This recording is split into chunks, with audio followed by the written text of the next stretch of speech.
প্রিয় দর্শক, আজকে আমি অনলাইনে একজন পুলিশ কর্মকর্তা, সম্ভবত ওনার নাম মোহাম্মদ আব্দুল মাবুদ, উনি রংপুরের পুলিশ কমিশনার, ওনার একটা সংবাদ সম্মেলনের মতো সামনে অনেকগুলো মাইকের বুম ছিল, উনি একটা ঘটনার বর্ণনা দিচ্ছিলেন, সেটা আমি দেখছিলাম।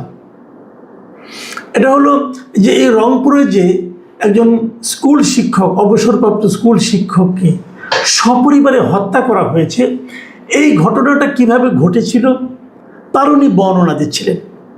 এবং উনি বর্ণনা দিচ্ছিলেন ঘটনা যারা ঘটিয়েছিল, যে দুই যুবক, তাদের কাছ থেকে তাদেরকে ধরা হয়েছে এবং ধরার পর তারা পুলিশের কাছে সব স্বীকার করেছে। যখন সেই স্বীকারোক্তি থেকে তথ্য নিয়ে উনি ডিটেল ঘটনাটার বর্ণনা দিচ্ছিলেন।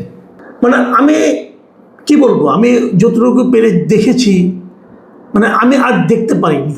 এবং ঘটনার বর্ণনা দিতে যে এই মাবুদ সাহেব যখন নিজেই কান্না করছিলেন, একটা শিশুকে হত্যা করা হয়েছে, ক্লাস 5ম শ্রেণীতে পড়ে, তার সঙ্গে উনি তার নিজের সন্তানের একটা মিল খুঁজে পেয়েছেন। দেখুন, ওনারা পুলিশ, কিন্তু ওনারা তো মানুষ, তাই না? উনি স্থির থাকতে পারেননি। আমাকে খুবই টাচ করেছে ওনার এই বলার ভঙ্গি এবং ওনার এই ভেঙে পড়ার দৃশ্যটা। আমি নিজেও আসলে সত্যি কথা বলতে কি এখন কিছুটা ইমোশনাল হয়ে গেছি। আমি ভেবে পাই না ঘটনাটা কীভাবে ঘটলো। একটা পরিবার, সেই পরিবারের একজন অবসরপ্রাপ্ত জেলা স্কুলের একজন শিক্ষক, খুব নামকরা শিক্ষক এবং এলাকায় খুবই সজ্জন ব্যক্তি বলে উনি পরিচিত। ওনার বাড়ির ছাদে দুটো বখাটে ছেলে, একজনের বয়স 19 বছর, একজনের বয়স 23 বছর। তারা দুজন আবার পরস্পরের মামাতো ফুফাতো ভাই। একজনকে নাম সিদ্ধার্থ দাস, আরেকজনের নাম মুগ্ধ দাস। তারা তার বাড়ির ছাদে, ওই শিক্ষকের বাড়ির ছাদে ইয়াবা খাচ্ছিল। শিক্ষক ছাদে যেয়ে তাদেরকে মানা করেছে, এটা করো না, অথবা এরকম কিছুটা করেছে। শিক্ষক ঘরের পোশাকে ছিল, লুঙ্গি এবং গায়ে একটা গামছা ছিল, সেই গামছা দিয়ে পেঁচিয়ে লোকটাকে হত্যা করা হয়েছে। এবং এই শব্দ যখন নিচে গিয়েছে, নিচ থেকে ওনার স্ত্রী উঠে এসেছেন, সেই স্ত্রীকে সিঁড়ির মধ্যেই ওই গামছা দিয়ে পেঁচিয়ে তাকেও হত্যা করা হয়েছে। এরপর তার কন্যা ইউনিভার্সিটিতে পড়ে, সে উঠে এসেছে, তাকেও হত্যা করেছে এবং তাকে দড়ি দিয়ে পেঁচিয়ে ভয়ঙ্করভাবে তার চোখ দুটো বেরিয়ে আসছিল। এবং তারপরে সেই বাসায় ঢুকে তাদের একটা শিশুপুত্র ছিল, ক্লাস 5-এ পড়ে, তাকে হত্যা করা হয়েছে এবং তার লাশ খাটের নিচে পাওয়া গেছে। তার মানে কি, তাকে হত্যা করে হয়তো সে লুকিয়েছিল খাটের নিচে, জানি না কি হয়েছিল। তারপর তারা ঠান্ডা মাথা ওই বাসায় ছিল, ওই বাসায় বসে ইয়াবা খেয়েছে, লুটপাট করেছে, পুরো ঘটনাকে ডাকাতির চেহারা দেওয়ার চেষ্টা করেছে এবং তারপর তারা বাসা থেকে বেরিয়ে পালিয়ে গেছে। কি ভয়ঙ্কর একটা ঘটনা! এই ধরনের ঘটনা কিন্তু আমরা প্রায়ই দেখছি। আমি আরেকটা ঘটনার কথা বলি, মানে দেশে এগুলো আমি বলছি এই কারণে, দেশের আইন শৃঙ্খলা পরিস্থিতি কোন পর্যায়ে আছে এটা একটু আপনাদের একটু ধারণা দেওয়ার জন্য। এগুলো সবই আপনারা জানেন, তবু বলছি। ব্রাহ্মণবাড়িয়া কদিন আগে কি হলো, গত এই মাসের 18 তারিখে, আজকে থেকে 4-5 দিন আগের কথা, ব্রাহ্মণবাড়িয়ায় ওখানকার জেলা পুলিশের যে মাদক বিরোধী সমাবেশ এবং শোভাযাত্রা তারা আয়োজন করেছিল, মানে মানুষকে মাদকের ব্যাপারে মানুষকে সচেতন করার জন্য, যাতে তারা মাদকের দ্বারা আকৃষ্ট না হয় এই জন্য, এবং মাদক সেবীদের বিরুদ্ধে সচেতনতা তৈরি করার জন্য তারা ওখানে সমাবেশ করেছে, শোভাযাত্রা করেছে। এবং এরই এক পর্যায়ে ওখানকার পুলিশ লাইন্সে একটা সাংস্কৃতিক অনুষ্ঠানের আয়োজন করেছিল জেলা পুলিশ। এবং সেখানে ওই চট্টগ্রাম রেঞ্জের যিনি ডিআইজি তিনি ছিলেন, ব্রাহ্মণবাড়িয়া পুলিশ সুপার মানে এসপি ছিলেন, অতিরিক্ত পুলিশ সুপার ছিলেন, আবার অতিরিক্ত পুলিশ সুপার যিনি সদর সার্কেল তিনি ছিলেন, থানার ওসি ছিলেন, এরা সবাই ওখানে ছিলেন। তাদের উপস্থিতিতে কিছু সাংস্কৃতিক অনুষ্ঠান হয়েছে। সাংস্কৃতিক অনুষ্ঠান কেন হলো? এর প্রতিবাদে ওই পুলিশ লাইন্সের পাশেই একটা মাদ্রাসা, সেই মাদ্রাসার শিক্ষক ছাত্ররা এসে পুলিশ লাইনে হামলা করেছে। তারা বলছে আমাদের পরীক্ষা এত জোরে আওয়াজ হচ্ছে কেন, এটুকু বললেই তো হয়, আওয়াজটা কমিয়ে দেওয়া হোক। কিন্তু তারা হামলা করেছে, মারামারি হয়েছে, 30 জনের মতো আহত হয়েছে। ইন্টারেস্টিং হলো, যারা আহত হয়েছে পুলিশই বেশি, সেই পুলিশদের আবার সাসপেন্ডও করেছে গভর্নমেন্ট। তারপর তাদের সঙ্গে হাতে পায়ে ধরে তাদের সঙ্গে একটা সমঝোতা করা গেছে।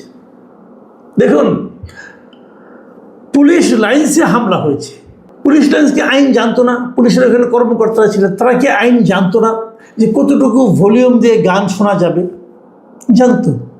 এবং ওখানে যারা প্রত্যক্ষদর্শী আছে এদের সঙ্গে দুইজনের সঙ্গে কথা বলে আমি যতটুকু শুনেছি তারা আইন মেনেই কাজগুলো করছিল।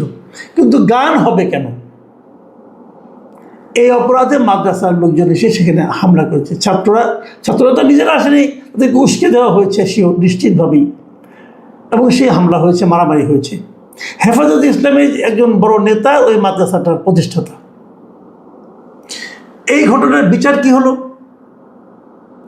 একদিন আগে দেখলাম যে আমাদের স্বরাষ্ট্রমন্ত্রী সালাউদ্দিন সাহেব উনি কোনো একটা অনুষ্ঠানে গিয়েছিলেন, সেখানে যে সাংবাদিক তাকে জিজ্ঞাসা করছিল এই যে পুলিশ লাইন্সে হামলা হলো, মানে একটা সাংস্কৃতিক অনুষ্ঠান চলছিল, এই সাংস্কৃতিক কথাটা বলার সঙ্গে সঙ্গে ওই একটা শব্দকে সালাউদ্দিন সাহেব ক্যাচ করলেন, এবং ক্যাচ করে উনি বলতেছেন যে চাঁদাবাজির মধ্যে আবার সংস্কৃতি এলো কীভাবে? মানে অন্য একজন সাংবাদিক প্রশ্ন করছিল চাঁদাবাজির কথা, সেখানে উনি এই কথাটা বলেছেন। এখন সালাউদ্দিন সাহেব ওই সংস্কৃতি শব্দটাকে ওখান থেকে ক্যাচ করছেন, বলছে যে চাঁদাবাজির মধ্যে আবার সংস্কৃতি কী করে এলো? এবং তার যে বলার যে বাচন ভঙ্গি, তার যে বডি ল্যাঙ্গুয়েজ, মানে এমন তুচ্ছ তাচ্ছিল্য উনি সাংবাদিকদের করছেন যে দেখা যায় না। আমি এটা দেখাতে পারলে ভালো হতো, আমি দেখাতে চাই না, আপনারা নিশ্চয়ই দেখেছেন। মানে একজন মন্ত্রী, একজন জনপ্রতিনিধি এই ভাষায় সাংবাদিকদের সঙ্গে কথা বলতে পারেন? একটা জেনুইন কোশ্চেন। এবং তারপর যখন তাকে আবার প্রশ্নটা করা হলো তখন উনি বললেন যে ওইটা ব্রাহ্মণবাড়িয়ার অন্য কথা, ওখানকার পরিবেশ পরিস্থিতি বুঝতে হবে। মানে সে আলটিমেটলি সে পুলিশকেই দোষারোপ করলেন, এবং আলটিমেটলি তিনি মাদ্রাসার শিক্ষক এবং হেফাজতের ওই সমস্ত নেতাদেরকে এক ধরনের আশকারা দিলেন, বলেন ব্রাহ্মণবাড়িয়ার বাস্তবতা নাকি অন্যরকম। আমি বুঝি না, উনি কি ব্রাহ্মণবাড়িয়ার স্বরাষ্ট্রমন্ত্রী নন? উনি যখন দেশের স্বরাষ্ট্রমন্ত্রী হন তার মধ্যে কি ব্রাহ্মণবাড়িয়া নাই? ব্রাহ্মণবাড়িয়াকে কেন ছাড় দিতে হবে? দেশের যেটা প্রচলিত আইন, সে আইন কি ব্রাহ্মণবাড়িয়ার জন্য প্রচলিত নয়? প্রচলন করা যাবে না, প্রয়োগ করা যাবে না? আমার ওনাকে দেখে এই অন্তর্বর্তীকালীন সরকারের সময় একজন স্বরাষ্ট্রমন্ত্রী ছিলেন জাহাঙ্গীর আলম চৌধুরী, আবার ওনার নামের আগে লেফটেন্যান্ট জেনারেলও আছে, এত বড় সামরিক কর্মকর্তা তিনি। তাকে একবার এরকম জিজ্ঞাসা করা হয়েছিল, উনি আমার একই সঙ্গে কৃষিমন্ত্রীও ছিলেন। উনি তখন বললেন যে না, আমি এখানে এটা নিয়ে কথা বলবো না, পেঁয়াজের দাম কেমন বলেন। মানে আমি দুজনের মধ্যে একটা মিল খুঁজে পেলাম যে এমন অথর্ব অকার্যকর ব্যক্তিকে এমন গুরুত্বপূর্ণ সেন্সিটিভ জায়গায় কেন বসানো হয়েছে, এই জিনিসটাই আমি বুঝতে পারি না। দুদিন আগে দেখলাম সরকার মন্ত্রিসভায় পরিবর্তন আনলেন, যে জায়গায় একজন প্রতিমন্ত্রী আছে সেখানে আরেকজন প্রতিমন্ত্রী দিলেন। ছোট ছোট মন্ত্রণালয় যেখানে একজন মন্ত্রী যথেষ্ট, সেখানে আবার প্রতিমন্ত্রী ঢুকিয়ে দিলেন। তো স্বরাষ্ট্রমন্ত্রী তো পারছেন না, ওনারা এখানে একজন প্রতিমন্ত্রী দিতেন, অথবা ওনাকে সরিয়ে দিতেন, ওনাকে আপনি উপদেষ্টা বানাতেন। এই সালাউদ্দিন সাহেবের চেহারাটা না আমি ঠিক চিনতে পারছি না। দেখুন, এই সালাউদ্দিন সাহেব কিন্তু আওয়ামী লীগ আমলে একটা গুমের ভিকটিম ছিলেন। ওনাকে গুম করা ফেলা হয়েছিল, পরে ওনাকে ভারতে উদ্ধার করা হলো। উনি দীর্ঘ সময় ভারতে থাকলেন, শিলংয়ে থাকলেন। যখন জানা গেল উনি ওখানে আছেন তখনও কিন্তু দেশে উনি ফিরেননি, উনি ওখানেই থাকলেন। তার উপরে সরকার পতনের পর উনি দেশে ফিরলেন। প্রথম থেকে ওনার একটা বিনয়ী ভাবে আমি দেখেছিলাম যে উনি হঠাৎ করে এমন উদ্ধত হয়ে উঠলেন কেন? এটা কি ওনার কাজে, ওনার যে দায়িত্ব, সেই দায়িত্ব পালন করতে না পারার যে ব্যর্থতা, সেটা ঢাকার জন্য করছেন, নাকি এটাই ওনার আসল চেহারা? আমি ঠিক বুঝতে পারি না। দেখুন, আমরা রংপুরে কি দেখলাম? রংপুরে দেখলাম একজন পুলিশ কমিশনার, তিনি উর্দি পরে আছেন, মানে ইউনিফর্ম পরা অবস্থায়। যখন ওনার কাছ থেকে মানুষ কঠোরতা আশা করে, অধ্যত্ত মানুষ দেখে এসেছে যে ইউনিফর্ম পরা লোক অধ্যত হয়, জোরে কথা বলে, সেখানে একটা মানুষ বসেছিলেন, এবং সেই মানুষ সমব্যথী মানুষ। আর একটা শিশু মারা গিয়েছে, তার মধ্যে উনি নিজের সন্তানকে দেখতে পাচ্ছেন। ওনার কথা বলার ভঙ্গি শুনে আমার নিজেরও চোখে পানি চলে এসেছে। আর তার মন্ত্রী, তার যে বলার ভঙ্গি, সেটা দেখে আমার গা রি করছিল যে কেমন বৈপরীত্য।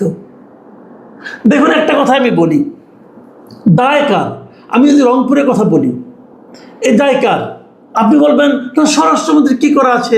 উনি কি জানতেন ওই সময় ওরা ফেলে যে ইয়াবা খাবে? উনি কি জানতেন ওই সময় এই খুনগুলি হবে? না, উনি জানতেন না। কিন্তু একটা কথা ভাবুন তো, এই যে নৃশংস হত্যা, এই ছেলেগুলি কি পেশাদার হত্যাকারী? তা কিন্তু নয়।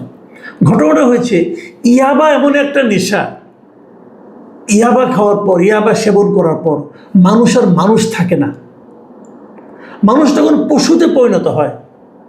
তো আমার দেশে ইয়াবা আসে কেন? ইয়াবা কি আমার দেশে উৎপাদিত হয়? আমাদের দেশে কি ইয়াবার ফ্যাক্টরি আছে? সরকার কি ইয়াবা ফ্যাক্টরি লাইসেন্স দিয়েছে? ইয়াবা কি করে চলতে পারছে? থামানোর দায়িত্ব কার? আমার, আপনার, নাকি সরকারের পানি সম্পদ মন্ত্রণালয়ের, সরকারের ধর্ম মন্ত্রণালয়ের, নাকি সরকারের স্বরাষ্ট্র মন্ত্রণালয়ের? বলুন। এটা স্বরাষ্ট্র মন্ত্রণালয়ের দায়িত্ব। স্বরাষ্ট্র মন্ত্রণালয়ের দায়িত্বটা পালন করতে পারছে না। তো এই না পারার ব্যর্থতা সালাউদ্দিন সাহেব নেবেন না?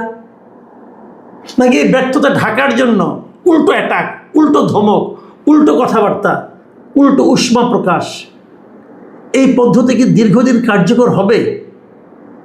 এই যে ব্যর্থতা, এই ব্যর্থতার শেষ পর্যন্ত দায় যে কার উপর চাপবে? লোকে কিন্তু সালাউদ্দিন সাহেবের কথা ভুলে যাবে, এই নাম ভুলে যাবে। উনি যতই নিজেকে জ্ঞানী হিসেবে প্রচার করেন না কেন, বাংলাদেশের মানুষ ওনাকে মনে রাখবে না। উনি কেউ না, আসলে তারেক রহমান না থাকলে উনি কেউ না। সম্পূর্ণ দায় যে পড়বে বিএনপি সরকারের উপর, তারেক রহমানের উপর। আমি বুঝি না সরকার এগুলি কেন বহন করছেন, আমি বুঝি না। দেখুন, একটা কথা, ব্রাহ্মণবাড়িয়ার যে ঘটনা ঘটলো, আমাদের মন্ত্রী সাহেব উনি কিন্তু আলটিমেটলি ওই সাংবাদিকের সামনে যে কথাগুলি বললেন, যে কেউ শুনুক, সবাই বলবে, উনি কিন্তু পক্ষ নিলেন প্রকারান্তরে মাদ্রাসাগুলির জন্য। বললেন যে ওখানে নাকি ভিন্ন পরিবেশ, সারা দেশে এক পরিবেশ, ওখানে ভিন্ন পরিবেশ থাকবে কেন? থাকতে দেবেন কেন আপনারা? তাহলে আপনার কাজটা কি ভাই? ওই বড় বড় আইনের দার্শনিক বক্তব্য কপচানো? আমি আশা করব এই সমস্ত বিষয়গুলো ওনারা আরেকবার ভাববেন। আমি প্রধানমন্ত্রীকে বলবো, আমি মাননীয় স্বরাষ্ট্রমন্ত্রীকে বলবো।